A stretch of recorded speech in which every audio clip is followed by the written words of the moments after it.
Hello friends, എല്ലാ പ്രിയപ്പെട്ട ഉദ്യോഗാർത്ഥികൾക്കും ഹോപ്സിൻ്റെ മറ്റൊരു ക്ലാസ്സിലേക്ക് സ്വാഗതം. എല്ലാവർക്കും സുഖമാണോ? പരീക്ഷാകാലമാണ്. പരീക്ഷകൾക്ക് ഇനി അധികം ദിവസങ്ങളില്ല. നിങ്ങൾ പഠനങ്ങളൊക്കെ പൂർത്തിയാക്കി അവസാന റൗണ്ട് റിവിഷൻ പൂർത്തിയാക്കുന്ന സമയമായിരിക്കുമെന്ന് കരുതട്ടെ. വിവിധ പരീക്ഷകളെ ആധാരമാക്കിയ, വിവിധ മത്സര പരീക്ഷകളെ അടിസ്ഥാനമാക്കിയ ചിട്ടയോടെ ഉള്ള പരിശീലനം ഹോപ്സ് PSCയിൽ നടന്നു വരുന്നു. കേരളത്തിലെ മികച്ച അധ്യാപകരുടെ സേവനം ഹോപ്സ് PSC ലഭ്യമാണ്. പതിറ്റാണ്ടുകളായി ആലപ്പുഴ ജില്ലയുടെ വിവിധ കേന്ദ്രങ്ങളിൽ മികച്ച രീതിയിൽ പ്രവർത്തനം മുന്നോട്ട് കൊണ്ടുപോകുന്ന ഒരു സ്ഥാപനമാണ് ഹോപ്സ് PSC. നിങ്ങൾക്കറിയാം, ഒരുപടി ഉദ്യോഗാർത്ഥികളെ സർക്കാർ സർവീസിൽ എത്തിച്ചതിൻ്റെ ചാരിതാർത്ഥ്യവുമായി 15ാം വർഷത്തിലേക്ക് പ്രവേശിക്കുകയാണ് ഹോപ്സ് PSC. നമ്മളിന്ന് സിവിക്സ് അല്ലെങ്കിൽ പൗരധർമ്മം എന്ന ഭാഗത്ത് വളരെ പ്രധാനപ്പെട്ട ഒരു ടോപ്പിക്കായ ഇലക്ട്രോണിക് ഗവേണൻസ്, ഗവേണൻസുമായി ബന്ധപ്പെട്ട കുറച്ച് കാര്യങ്ങളാണ് ചർച്ച ചെയ്യുക. നിങ്ങൾക്കെല്ലാം അറിയാം, ഗവേണൻസ് എന്നാൽ എന്താണ്? ഇലക്ട്രോണിക് ഗവേണൻസ് എന്താണ്? ഭരണരംഗത്തെ ഇലക്ട്രോണിക് സാങ്കേതിക വിദ്യയുടെ ഉപയോഗത്തിനെ പറയുന്ന പേരാണ് ഗവേണൻസ് അല്ലെങ്കിൽ ഇലക്ട്രോണിക് ഗവേണൻസ്, അല്ലേ?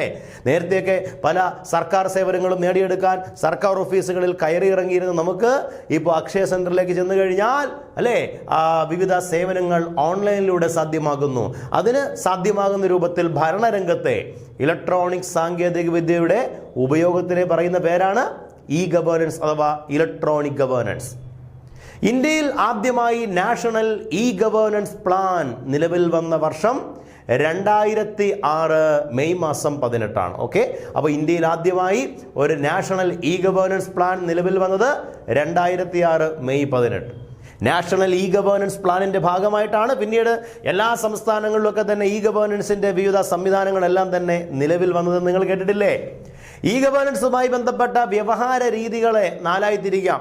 1 G2G, 2 G2C, 3 G2B, 4 G2E. 4 വ്യവഹാര രീതികൾ കേട്ടിട്ടുണ്ടോ? G2G എന്ന് പറഞ്ഞാൽ ഗവൺമെന്റ് ടു ഗവൺമെന്റ്. G2C എന്ന് പറഞ്ഞാൽ ഗവൺമെന്റ് ടു സിറ്റിസൺ. G2B എന്ന് പറഞ്ഞാൽ ഗവൺമെന്റ് ടു ബിസിനസ് എന്ന് പറയും, അല്ലേ? G2E എന്ന് പറഞ്ഞാൽ ഗവൺമെന്റ് ടു എംപ്ലോയീസ്. ഇത് 4മാണ് ഗവേണൻസിന്റെ വ്യവഹാര രീതികൾ എന്നറിയപ്പെടുന്നത്. ഗവൺമെന്റ് ടു ഗവൺമെന്റ് എന്ന് പറഞ്ഞാൽ ഗവൺമെന്റിന്റെ കീഴിലുള്ള വിവിധ ഡിപ്പാർട്ട്മെന്റുകളും ഏജൻസികളും ഉണ്ട്, ഇല്ലേ? ഇവർ തമ്മിലുള്ള ഇലക്ട്രോണിക് ഡേറ്റ വിതരണം കാര്യക്ഷമമാക്കാൻ ഉപയോഗിക്കുന്ന വ്യവഹാര രീതിയാണ് G2G. അപ്പൊ എന്താ G2C? Government to citizen. സർക്കാർ സേവനങ്ങൾ കാര്യക്ഷമമായി ജനങ്ങളിലേക്ക് എത്തിക്കാൻ കാലവിളംബം കൂടാതെ പൊതുസേവനങ്ങൾ ജനങ്ങൾക്ക് ലഭ്യമാകാനും ഗവൺമെന്റും ജനങ്ങളും തമ്മിലുള്ള അന്തരം കുറയ്ക്കാനും ഒക്കെ സഹായിക്കുന്ന ഒരു വ്യവഹാര രീതിയാണ് G2C.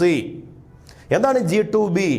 Government to business. Government to business എന്ന് പറഞ്ഞാൽ വ്യാപാര സമൂഹത്തിന് സർക്കാരുമായി കാര്യക്ഷമമായി സംവദിക്കാനും ഡിപ്പാർട്ട്മെന്റ് തലത്തിലുള്ള തടസ്സങ്ങളോ കാലവിളംബമോ കൂടാതെ സംരംഭങ്ങൾ ആരംഭിക്കാനും ഒക്കെ സഹായിക്കുന്നു. പ്രധാനപ്പെട്ട ലക്ഷ്യം ചുവപ്പ് നാടാ പ്രവണത അവസാനിപ്പിക്കുക. റെഡ് ടേപ്പിസം, ചുവപ്പ് നാടാ പ്രവണത കേട്ടിട്ടുണ്ടോ? നമ്മുടെ നാട്ടിൽ പണ്ട് ഈ മോഹൻലാലിൻ്റെ സിനിമയുണ്ടല്ലോ, മോഹൻലാൽ ദാക്ഷായണി ബിസ്ക്കറ്റ് ഫാക്ടറി ആരംഭിക്കാനൊക്കെ തുടങ്ങുന്ന സിനിമയുടെ പേര് നിങ്ങൾക്ക് ഓർമ്മ ഒന്ന് കാണും. മിഥുനമെന്ന് മറ്റുമാണ് സിനിമയുടെ പേര്, അല്ലേ? ഓഫീസുകളൊക്കെ കയറി ഇറങ്ങി നടക്കുന്നത്. നമ്മുടെ നാട്ടിൽ ഒരുപക്ഷെ ഒരു ഘട്ടം വരെ ഇത് തന്നെയായിരുന്നു അവസ്ഥ. പേപ്പർ ഫയലുകളിൽ സർക്കാർ ഓഫീസുകളിലെ ചുവപ്പ് നാടയിൽ കുടുങ്ങിക്കിടന്ന് പല സംരംഭകരുടെയും ജീവിതം അവസാനിക്കുന്ന വ്യവസ്ഥ. ഈ സംവിധാനങ്ങളെല്ലാം മാറിയത് ഗവേണൻസിന്റെ വരവോടുകൂടിയാണ്. അപ്പോൾ ചുവപ്പ് നാടാ പ്രവണത അവസാനിപ്പിക്കുക എന്നത് പ്രധാനപ്പെട്ട ലക്ഷ്യമാക്കിയ ഒരു ഗവേണൻസ് വ്യവഹാര രീതിയാണ് G2B, ഗവൺമെന്റ് ടു ബിസിനസ്. ഈ വ്യവഹാര രീതിയിലൂടെ ഏതൊരു വ്യാപാരിക്കും വ്യാപാര സമൂഹത്തിനും സർക്കാരുമായി നേരിട്ട് സംവദിക്കാനും ചൂഷണം കുറയാനും അഴിമതി കുറയാനും ഒക്കെ കാരണമാകുന്ന ഒരു വ്യവഹാര രീതിയാണ് G2B. പിന്നെ ഒന്നും കൂടെ ഉണ്ട്, G2E, ഗവൺമെന്റ് ടു എംപ്ലോയീസ്. നമുക്കറിയാം, ഏതൊരു സർക്കാരിൻ്റെയും മുഖം മിനുക്കുന്നതും മുഖം വികൃതമാക്കുന്നതും എല്ലാം ആരാണ്? ഗവൺമെന്റ് ഉദ്യോഗസ്ഥരാണ്, സർക്കാർ ജീവനക്കാരാണ്, ശരിയല്ലേ? ആ സർക്കാർ ജീവനക്കാരും ഗവൺമെന്റും തമ്മിലുള്ള ആശയവിനിമയം കാര്യക്ഷമമാക്കണം.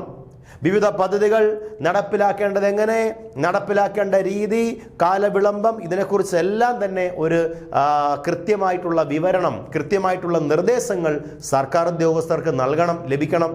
അതിനൊക്കെ സഹായിക്കുന്ന ഒരു വ്യവഹാര രീതിയാണ് G2E, government to employees.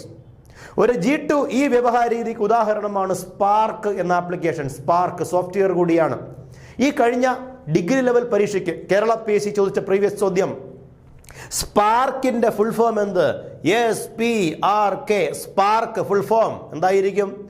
Service and payroll administrative repository of Kerala.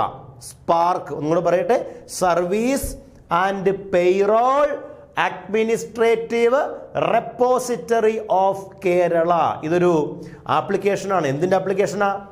സർക്കാർ ഉദ്യോഗസ്ഥരുടെ ശമ്പള, വേതന, വ്യക്തിഗത വിവരങ്ങൾ ലഭ്യമാക്കുന്ന ഒരു സോഫ്റ്റ്വെയറിൻ്റെ പേരാണ് നിങ്ങളിപ്പോൾ കേട്ട spark.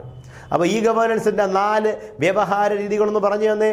G2G, G2C, G2B and G2E. കിട്ടിയോ?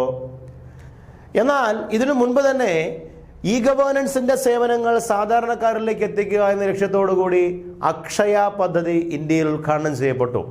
ഈ ഗവേണൻസ് സംരംഭങ്ങൾ കാര്യക്ഷമമാക്കാൻ വേണ്ടി ആരംഭിച്ച ഒരു പദ്ധതിയാണ് അക്ഷയ പദ്ധതി. കേരളത്തിലാണ് ഇന്ത്യയിൽ ആദ്യമായി അക്ഷയ പദ്ധതി ഉദ്ഘാടനം ചെയ്തത്. എവിടെയാണെന്ന് പറയാമോ നിങ്ങൾക്ക്? എവിടെയാണ്? മലപ്പുറം ജില്ലയിലാണ്. മലപ്പുറം ജില്ലയിൽ എവിടെ? പള്ളിക്കൽ ഗ്രാമപഞ്ചായത്തിൽ. എന്ന് ഉദ്ഘാടനം ചെയ്തു? 2002 നവംബർ 18. അപ്പൊ അക്ഷയ പദ്ധതി ഉദ്ഘാടനം ചെയ്ത ഡേറ്റ് ഒന്ന് പഠിച്ച്, 2002 നവംബർ 18. ആരാണ് ഉദ്ഘാടനം ചെയ്തത്? ക്ലൂ തരട്ടെ. ഉറങ്ങുമ്പോൾ കാണേണ്ടതല്ല, നമ്മെ ഉറങ്ങാൻ സമ്മതിക്കാത്തതാകണം സ്വപ്നം എന്ന് പഠിപ്പിച്ച, രാമേശ്വരം കടപ്പുറത്ത് പുളുങ്കുരു പറക്കി വിരുന്നടന്നൊരു ബാലൻ, മിസൈൽ മാൻ ഓഫ് ഇന്ത്യ എന്നറിയപ്പെട്ടു. വിങ്സ് ഓഫ് ഫയർ കൊണ്ട് നമ്മെ അത്ഭുതപ്പെടുത്തിയ പീപ്പിൾസ് പ്രസിഡന്റ് ആരായിരിക്കും? APJ അബ്ദുൽ കലാം. APJ അബ്ദുൽ കലാമാണ് അക്ഷയ പദ്ധതി കേരളത്തിൽ ഉദ്ഘാടനം ചെയ്തത്. മലപ്പുറം ജില്ലയിലാണ് ഉദ്ഘാടനം ചെയ്തുകൊണ്ട് APJ അബ്ദുൽ കലാം ഈ ഗവേണൻസിനെ കുറിച്ച് ഒരു അഭിപ്രായം പറഞ്ഞു. ഈ കമന്റ് 10ാം ക്ലാസ്സിന്റെ സോഷ്യൽ സയൻസ് പാഠപുസ്തകത്തിന്റെ 3ാമത്തെ പാഠം പൊതുഭരണം. ഈ ചാപ്റ്ററിൽ ഒരു ബോക്സിനകത്ത് കൊടുത്തിട്ടുണ്ട്. അവിടെ നിന്നൊക്കെ കേരള PSC ചോദിച്ചിട്ടുണ്ട്, ചോദിക്കാനും സാധ്യതയുണ്ട്. ഈ ഗവേണൻസിനെ കുറിച്ച് APJ അബ്ദുൽ കലാം പറഞ്ഞിരിക്കുന്ന കമന്റ് ഇങ്ങനെയാണ്: സുതാര്യവും ചുറുചുറുക്കുമുള്ള പദ്ധതി, എല്ലാവരിലേക്കും വേഗത്തിലും സുരക്ഷിതമായും ഡിപ്പാർട്ട്മെന്റ് തലത്തിലുള്ള തടസ്സങ്ങളില്ലാതെയും വേഗത്തിൽ എത്തിച്ചേരുന്ന വിവരങ്ങൾ ഡിപ്പാർട്ട്മെന്റ് തലത്തിലുള്ള തടസ്സങ്ങളില്ലാതെയും കാര്യക്ഷമമായി സേവനം ലഭ്യമാക്കുന്ന പദ്ധതി എന്നാണ് ഈ ഗവേണൻസിനെ കുറിച്ച് ആര് പറഞ്ഞത്? APJ അബ്ദുൽ കലാം. അപ്പൊ എന്താണ് ഈ ഗവേണൻസിനെ കുറിച്ച് APJ പറഞ്ഞ കമന്റ്? സുതാര്യവും ചുറുചുറുക്കുമുള്ള പദ്ധതി, എല്ലാവരിലേക്കും വേഗത്തിലും സുരക്ഷിതമായും എത്തിച്ചേരുന്ന വിവരങ്ങൾ ഡിപ്പാർട്ട്മെന്റ് തലത്തിലുള്ള തടസ്സങ്ങളില്ലാതെയും എല്ലാ ജനങ്ങൾക്കും സേവനം ലഭ്യമാക്കുന്ന പദ്ധതി എന്നാണ് ആര് പറഞ്ഞത്? APJ അബ്ദുൽ കലാം അല്ലേ? അപ്പൊ അക്ഷയ പദ്ധതി എന്നറിയപ്പെടുന്നത് ഒരു അഭിമാന പദ്ധതിയാണ്. കേരള സ്റ്റേറ്റ് IT മിഷന്റെ ലാൻഡ്മാർക്ക് പ്രോജക്റ്റ്, അതിരടയാളം എന്നറിയപ്പെടുന്ന പദ്ധതി അക്ഷയ പദ്ധതി. കേരള സ്റ്റേറ്റ് IT മിഷന്റെ അതിരടയാളം അല്ലെങ്കിൽ ലാൻഡ്മാർക്ക് പ്രോജക്റ്റ് എന്നറിയപ്പെടുന്ന ഒന്നാണ് അക്ഷയ പദ്ധതി എന്നറിയപ്പെട്ടു. അക്ഷയ പ്രോജക്റ്റ്, അക്ഷയ പദ്ധതി. അക്ഷയ പദ്ധതി ഉദ്ഘാടനം ചെയ്ത ആരാണ്? APJ അബ്ദുൽ കലാമാണ്. അക്ഷയ പദ്ധതിയുടെ ഭാഗമായി കേരള ഗവൺമെന്റ് ആരംഭിച്ച കമ്പ്യൂട്ടർ സാക്ഷരതാ പദ്ധതി ഏതാണ് ചോദിച്ചാലും അക്ഷയ എന്ന് തന്നെ. കേരള ഗവൺമെന്റ് ആരംഭിച്ച ആ കമ്പ്യൂട്ടർ സാക്ഷരതാ പദ്ധതി ചോദിച്ചാലും അക്ഷയ. അക്ഷയ പദ്ധതിയുടെ പ്രധാന ലക്ഷ്യം ജനങ്ങളെ സാക്ഷരരാക്കുക. എന്താണ് സാക്ഷരത? സാക്ഷരത എന്നാൽ എന്ത് ചോദിച്ചാൽ ഇലക്ട്രോണിക് സാങ്കേതിക വിദ്യയുടെ പ്രാഥമികമായ അറിവിനെ വിളിക്കുന്ന പേരാണ് സാക്ഷരത. അക്ഷയ സെന്റർ ഏതു മാതൃകയിൽ രൂപീകരിച്ചു? PPP മാതൃക എന്ന് ഉത്തരം. എന്താണ് ഈ PPP? Public private partnership model, പൊതു സ്വകാര്യ പങ്കാളിത്ത മാതൃക. നിങ്ങൾ കേട്ടിട്ടുണ്ടോ ഈ PPP BOT എന്നൊക്കെ?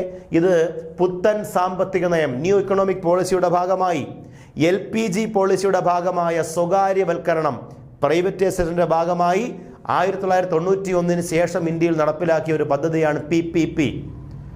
സർക്കാരും സ്വകാര്യ സംരംഭകരും സംയുക്തമായി എന്തെങ്കിലും സംരംഭങ്ങൾ ആരംഭിക്കുകയും പിന്നീട് ലാഭവിഹിതം മുടക്കുമുതലിനെ അടിസ്ഥാനമാക്കി പങ്കിടുകയും ചെയ്യുന്ന വ്യവസ്ഥയ്ക്ക് പറയുന്ന പേരാണ് ഈ PPP മോഡൽ. ഇതേ PPP മോഡലാണ് അക്ഷയ. കാരണം അക്ഷയ സെന്ററുകളുടെ ഉടമസ്ഥാവകാശം ആർക്കാണ്? സ്വകാര്യ വ്യക്തികൾക്കാണ്. ഈ സ്വകാര്യ വ്യക്തികളെ തിരഞ്ഞെടുക്കുന്നത് ആര്? അത് തദ്ദേശ സ്വയംഭരണ വകുപ്പ്. എന്ത് വകുപ്പാണ്? തദ്ദേശ സ്വയംഭരണ വകുപ്പ്. അക്ഷയ പദ്ധതിയുടെ വിഷൻ സ്റ്റേറ്റ്മെന്റ് എന്താണ്? അക്ഷയ പദ്ധതിയുടെ വിഷൻ സ്റ്റേറ്റ്മെന്റ് അതിങ്ങനെയാണ്: അവസരങ്ങളുടെ ജാലകം എന്നാണ്. അവസരങ്ങളുടെ ജാലകം. അക്ഷയ പദ്ധതിയുടെ ബ്രാൻഡ് അംബാസിഡർ ആരാണ്? നിങ്ങൾക്കെല്ലാം അറിയാം. ആരായിരിക്കും? മമ്മൂട്ടിയാണ്, അല്ലേ? പത്മശ്രീ ഭരത് മമ്മൂട്ടിയാണ് അക്ഷയ പദ്ധതിയുടെ ആരെന്നറിയപ്പെടുന്നത്? ബ്രാൻഡ് അംബാസിഡർ എന്നറിയപ്പെട്ടു. ബ്രാൻഡ് അംബാസിഡറാണ്. നമുക്കെല്ലാം അറിയാവുന്നതുപോലെ അക്ഷയ പദ്ധതിയിലൂടെ നിരവധിയായിട്ടുള്ള സേവനങ്ങൾ നമുക്ക് ലഭ്യമാകുന്നുണ്ട്.